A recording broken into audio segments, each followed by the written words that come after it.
বন্ধু কি হয়েছে? বন্ধু গাড়ি স্টার্ট না বন্ধু। গাড়ি স্টার্ট না কেন? তেল নাই? হ্যাঁ উঠ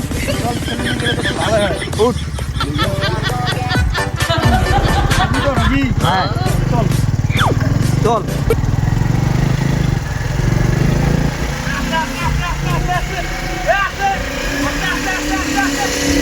কেন বন্ধু?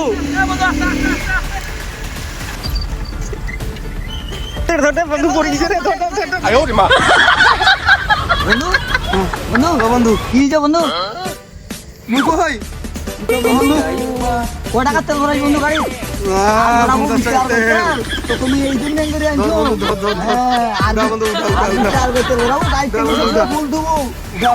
আরে ট্যাঙ্কিটা শুকিয়ে ফুল দেবো যাইছি, তুমি এই জন্য ফ্লাই দেওয়ার জন্য আনছো।